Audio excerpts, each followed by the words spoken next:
Hello, today we're gonna review this article. It's somebody who is switching to Colemak and he gives his first impressions. So I've been using Colemak myself for like 11 years, I believe. It's now I started to use Colemak during university when I had more time on my hand, and now I have been using it since then. In this article, he goes through his days when he started with Colemak, and I will go through it. As somebody who has used Colemak a long time, it would be interesting to see somebody's first impressions here. So it starts with, I've always been a fast typer, easily reaching the 100 words per minute mark when doing a typing test. So I never really felt like my typing speed was holding me back. What I never really learned to touch type properly, and so I have accumulated some rather nasty habits that have been leaving me with aching fingers after a lot of typing. In particular, despite being right-handed, I do almost all my typing with my left hand and basically only use my pink in my right hand. Honestly, it's a wonder I ever managed to hit those speeds. Yeah, it sounds a little bit weird. I would advise them to start with touch typing. I don't think you need to switch to Colemak for this. So I would start with Colemak and then use an English layout. So I'm Swedish myself, but for Swedish programmers, then I recommend English QWERTY, and then like third, but that's so few. I think I wouldn't even recommend it. But then look at some layout like Colemak or 𝗬𝗏 or something like exotic like that. But there are other things you can start with. You don't need to go this far. So I wanted to learn to touch type properly and get rid of these habits that were on track to give me RSI, but despite how many times I tried to forcing myself to use the correct fingerings for my keyboard, they never stuck, and I kept coming back to my awful keyboard posture. But I think you just need to force yourself. You're going to be a bit slower in the beginning, but it doesn't take that many days to learn touch typing. Looking more into touch typing and ergonomic keyboards, I decided to try to switch into a better keyboard layout than QWERTY. I had tried this in the past with Workman, but it never stuck, and I wanted to give it another shot. Looking through various Reddit threads and blog posts led me to the Colemak DH, which is supposed to be a better variant of the Colemak keyboard layout without some of the drawbacks of Workman. So I started with Colemak a long time ago. I tested 𝗬𝗏, but it's very different from QWERTY. Colemak, it's much more similar to QWERTY. So I haven't used this DH modification. I don't know if it was even around when I started to use Colemak like 11 years ago. But at least with it's a bit different than this DH mod you can see. But if we search for Colemak and we take a look at that, you can look here. So the thing with the Colemak is that they have kept the special keys in the same location as in English QWERTY, as well as keys around in this region. So if you do Control-C, Control-V, and those common key bindings, and they are located in the same place. With the 𝗬𝗏, it's very different, so that's quite difficult to learn.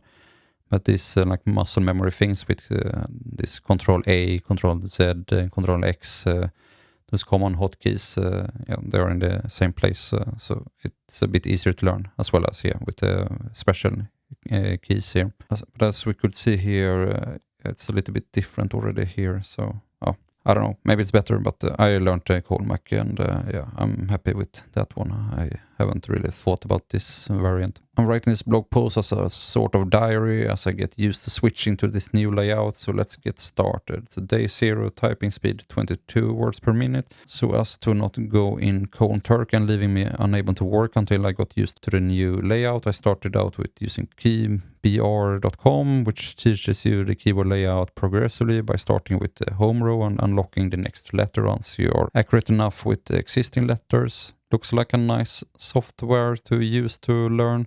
I think maybe I started with something similar, but I've very quickly went to just typing my coding and stuff like that. But it's gonna take longer time in the beginning, but eventually you're gonna have to force yourself, I believe. It has the very useful feature of emulating a keyboard layout, which meant I could try out Colemak DH without having to install it on my computer. Another nice feature is that it shows the keyboard at the bottom, color-coded with the correct fingers, which is great reference while I don't memorize the layout. If it's these ones, so that's where you should have your index fingers. But if you like feel on your keyboard, you can feel that there are bumps on those keys. So I think, or at least all keyboards I've tried, they always have bumps here, and that's where you should have your index fingers. So you can just put your fingers on the keyboard without looking, and yeah, you will be able to find there, and then you know you are on the home row. So yeah, you don't really need to memorize anything. If you just learn that thing, yeah, then you will be able to locate where to put your fingers. I found the progression a bit slow, and it took me 4 days to unlock all letters, doing 20 minutes per day, but it definitely helped me get a grip on the layout. So between days 1 to 4, he went into 45 words per minute. Over these days, I slowly worked over the lessons on 𝗘𝗺𝗏 without switching my main keyboard from QWERTY. In the end, I got decent typing speed, but I'm still making a lot of mistakes with an accuracy rate of around 95%. It might not sound like a lot, but it means 1 in 20 letters is incorrect, which leads to a lot of corrections and a significant hit to my speed. Yeah, but it's gonna take some while to learn a completely new layout, especially this one seems a bit more difficult just by a quick look compared to the regular Colemak. And yeah, it's gonna take some time to get used to, so yeah, no surprise. 50 words per minute at day 5, okay, enough exercises. Let's actually use Colemak as my keyboard layout. So yeah, that's good, I think. Sometime you need to bite the bullet. My work machine is a MacBook Pro, and while macOS does come with a Colemak layout, it does not have the 𝗘𝗺𝗏 by default, so I needed to install it. There are layout files available in Colemak mods, and they can be installed with Homebrew. And I'm happy that Windows 11 actually has Colemak by default, or like pre-installed, so now you don't need to install anything separately for Colemak on Windows 11. In all prior Windows versions you had to install it, but that's nice. And yeah, now you're like starting over with this 𝗘𝗺𝗏 also, yeah, something you need to install. I like that finally Colemak, you can find it already pre-installed, and on Linux it feels like it has been forever or pre-installed already. After this, I needed to sign out and back in to have the layout show up in the settings. I set it up so that QWERTY layout was still set up, and I could switch between them using the globe key or control space. Yeah, so I'm also frequently switching between QWERTY and Colemak, but I'm using Linux and Windows mainly. I did not move around the keycaps on my keyboard. This is my work laptop, and Apple's keycaps don't really seem designed to be removed, so I'm rather afraid of breaking them. I will probably print a layout reference to keep around. So I have never ever moved any keycaps. So during these 11 years, I've just used yeah, whatever has been printed on the keys. So yeah, that has been QWERTY. Now I'm using a 𝗗𝗏𝗏𝗏. It looks like this, and I have kept the QWERTY layout on it. But yeah, since I don't look at the keys, it doesn't matter what's printed on them. So yeah, I don't really see this need of moving them around. Yeah, it's a little bit more difficult in the beginning, but since you're going to learn touch typing, and that means not looking at the keys, so I think maybe that's just a good thing to not be able to look at them. Experience reports. So at the end of the first day using Colemak, I've got a lot of pain points. The QWERTY muscle memory is pretty ingrained, and it takes a bit of my brain to switch, and I start writing a little faster. I'm doing relatively fine with the letters at the end of the day as I'm writing this, albeit a lot slower with all corrections I'm having to do. But it turns out you use a keyboard for a lot more than just writing letters. I don't know if he's referencing to like hotkeys and special keys, but yeah, that seems like one problem here around keyboard shortcuts. I thought this would be a bigger pain point than it actually was, honestly. Things like copy, paste, undo have all been fine after a few attempts. Though I do keep opening new browser windows, Command N when I meant to select the URL, Command L. Since these are mostly mnemonics-based rather than position-based, I think in a few days I will adapt quickly enough. Modifier keys, this isn't really related to Colemak, but as I mostly managed to use the proper fingers for pressing letter keys, I realized I basically only use the right shift key, and that makes typing some capital letters on the right-hand side really tricky if I'm to always use the correct finger. That was a long sentence. Since I have been relying on the finger positions for remembering the layout, trying to use a different finger for uppercase letters because my pinky is occupied has resulted in considerably more typos in uppercase than in lowercase. Yeah, but this with the learning to use the shift keys, both of them, good skill to have. But maybe he's a bit learning a bit too much at the same time. But kind of unavoidable when you're switching the layout. But since he needed to learn touch typing and also using both shift keys and a new layout and with the keyboard shortcuts and all of that on top of each other, it's quite a lot, I can imagine. I've seen online the suggestion to use sticky keys, but for now I'm trying to be mindful to use the shift key on the opposite hand as the one typing a letter. Sounds good. Symbols, what's the issue here, you might ask? Alternative keyboard layouts typically don't move around the symbol keys, and Colemak DH mostly doesn't either. Well, the issue is I'm used to typing with the Portuguese keyboard layout, and the Colemak layout I installed is based on the US one. The letters are all in the same place, but all the symbols are on a different place. I thought I would get used to this relatively quickly, since I'm relatively used to the US layout due to setting up unconfigured Linux installs and already having gotten used to new symbol locations when I moved to Mac from a PC. But holy shit, I'm probably typing like 10% of symbols accurately by this point. It's being painful. But was it okay? They had moved around some things, but was it that terrible? Or okay, her @ sign, and the hashtags in a different place, and but otherwise it's a little bit different. If he had used regular Colemak, he wouldn't really have that problem, since they have kept the most of the special keys. I'm also missing accents and some C letter, which are quite necessary for writing correct Portuguese. So I will probably end up creating a new custom Colemak DH layout with Portuguese symbol keys. I did find a layout for Brazilian Portuguese, which seems like it would work, but I have no idea how to get that onto a format which works on Mac. So in Swedish, we have 3 special keys that are not in English, but with Colemak, they have different layers. So here I found some picture. I don't know if from the top of my head if this is correct, but at least with Colemak, so you have Alt-GR down here, and then if you hold that and then press on the keys, then you get some other letters. Here we have Å and Ä and Ö. Yeah, so I'm not really sure if he has modified this. So I'm just typing it with my muscle memory, so I don't remember where they are. But at least that's how I can reach the Swedish letters. So here we can see the Portuguese letter that he was talking about that he couldn't type. Here we have that one. So I don't know where it's located on Colemak DH or a regular Colemak, but it should probably be possible with Alt-GR. So that's one advice. So Vim, I use Vim key bindings everywhere. I'm writing this in NeoVim, and the 𝗓𝗡𝗟 keys are specifically chosen due to being in the home row in QWERTY keyboards, but they are all over the place in Colemak, which is making using it a rather miserable experience. I've been using the arrow keys for now, which yuck. I've considered rebinding them, but they end up as M, N, E, I on Colemak, and the E and I keys are rather important bindings I use all the time, and those are mnemonics based. End of word and EI for insert mode, so I don't think it makes much sense putting them elsewhere.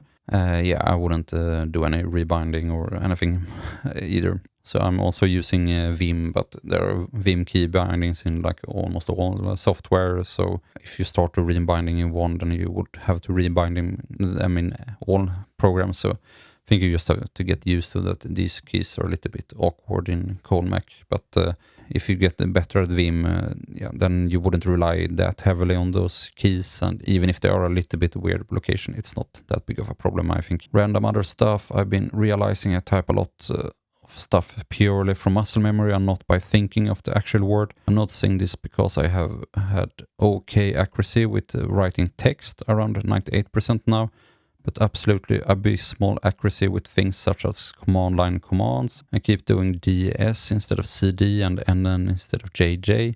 Presumably, like with keyboard shortcuts, this will fade in a few days. I don't remember how long time it took for me, but I think you will get over it. One thing I have had an often difficulty with this is passwords. Since I can't see what I'm typing, I'm making all sorts of typos, which isn't helped by the fact that all my typing of passwords is completely muscle memory and I can barely remember what the characters actually are. I've just been switching back to QWERTY for that for now. After a few seconds or so, I've been quickly clicking back into QWERTY and writing at full speed. Yeah, that was a problem for me as well. It took a long time with this. I was often just switching back to QWERTY to type my passwords and then back to Colemak. Yeah. So I know that feeling. I've also kept QWERTY on my phone. I mostly rely on autocorrect and swipe writing, and it's a completely different muscle memory to writing on a computer, and I have had no issue with it so far. I think, and like if you read the Colemak's documentation, I think they actually don't like recommend you to switch on the phone. Colemak is more optimized for with fingers and the keyboard, so yeah, I don't think it would make sense to switch on the phone. Maybe you could. I haven't done that, but I think they don't advise that at least. Also, I suppose Colemak on a phone keyboard wouldn't actually be solving any ergonomic issues, considering you are only typing with your thumbs and not every finger except your thumbs. Yeah, and this with swipe writing, that's what I do as well. So yeah, I don't know if Colemak would help you in that. Presumably an ergonomic mobile keyboard wouldn't look very much like a regular PC keyboard anymore, which only look like they do to imitate typewriters and would be closer to something like T9 with some extra keys and gestures. Also, I've been doing so many typing lessons, I've been getting some kind of Tetris effect with typing. I will see a word and keep imagining myself typing it. Days 7 to 8, so 65 words per minute. This was the first time actually using Colemak full time without switching back to QWERTY at all. I've been getting faster and more accurate and without tripping up nearly as much. I'm still slower than I was using QWERTY, but I'm firmly within average person territory now, and I'm mostly just typing slower but not typing wrong. I think it's quite impressive within just 8 days to be this fast and getting more comfortable already. I've also gotten better about the symbols and using shift keys. I've been doing exercises on monkey type with the punctuation setting, which is handy to get used to typing these. There's also a way to have monkey type enforce using the opposite shift key, which has been helping get used to that. At the same time, I've mostly managed to avoid editing the layout since I can type accents using Option Alt-Gear. Yeah, so that's what I've talked about before with Alt-Gear and getting those special keys for different languages. For now, that has been good enough, so I will probably keep the layout as is. Yeah, smart. I don't think you should start by modifying your layout this early. Days 9 until infinity, 85 words per minute. I think that's very impressive, if that's only after 9 days. It has been around 2 weeks since I started with this, and I can confidently say I'm fastly becoming a way better typist. Hell, I'm improving 10 words per minute every day, and I'm close to my original speed. If it continues like this, soon it's gonna type like 1,000 words per minute. Where I'm still struggling most is with accuracy when I'm holding modifier keys, since I tend to shift my hands around a bit and need to find the little ridges in the home row keys to get my fingers back into position. Still, I can definitely tell that Colemak is a much better keyboard than QWERTY, simply due to the fact that I can actually keep my hands on the home row. I don't know if this has anything to do with Colemak. You can do touch typing and keeping your fingers on the home row with QWERTY as well, so I think this is a little bit wrong. As for writing in Portuguese, it's clearly not optimized for it, but that's fine. It's not worse than QWERTY, and on my keyboard I mostly write in English anyway. I've been using the extend layer and it's been really nice. In short, I can hold caps lock plus some other keys to do actions, such as go back in a page or press the arrow keys or scroll the page. And it's so convenient to not need to leave the keyboard for a lot of stuff. I've even mostly gotten used to using Vim with it. This is applicable even without Colemak, so I recommend reading this article about it to learn more. I'm quite often using different keyboards and computers since I'm a consultant, and for different projects I get computers from the customer, so I prefer to not do as many modifications since I want to be fluent when I switch computer. But I'm also I know how to type QWERTY as well, both Swedish and English, and Colemak on top of that, so I can freely switch between those without any problem. I think this is all I have to say. I'm still improving, but I have no doubt I will be able to surpass my original typing speed soon. If you spend all your time typing like me and can handle the productivity hit for a few days, I recommend giving it a shot. So here we can see his progress. And but I'm not really sure if I completely agree with this. So I've been using Colemak for like 11 years, but I don't think I've ever recommended anybody to learn it. I'm like computer interested, and I was studying, and I thought it was fun to learn a new layout, and I found Colemak. It was a bit simpler than 𝗬𝗏, and I wanted to find something ergonomic and that would make me faster, but I don't think I'm any faster with Colemak compared to 𝗬𝗏𝗏𝗧, so I don't know if it's really worth it. I think if you're using something like Portuguese, or in my case Swedish, and then I would just use English 𝗬𝗏𝗏𝗧. I think like the return on investment is much better with just the English 𝗬𝗏𝗏𝗧 when programming, so the special keys are much better located, at least compared to Swedish 𝗬𝗏𝗏𝗏𝗧. And then like learning something like Colemak, it's such a much bigger effort, and I doubt that it's even like worth it. Maybe if you have 𝗟𝗡𝗏𝗧 that he mentioned, so like pain in your hands, then maybe it could be good to try something else, some other layout. Maybe it will like lessen the pain in your fingers. But I didn't have that problem, so I haven't really noticed any difference. But now I know Colemak, so then I just continue using it since I already know it. But if you don't have a big interest or big passion for learning a new layout, I don't think I would advise learning that, sadly. But if that's in your interest, sure, go ahead. But I cannot really promise that you are going to be faster with a different layout. But that was it. Interesting article. Fun that people are switching to Colemak. I hope he likes it. Since he seems a bit passionate, so that's good. And please leave me a comment if you're also using some esoteric keyboard layout. It would be interesting to hear what you are all using. And we will see each other another time. Bye bye.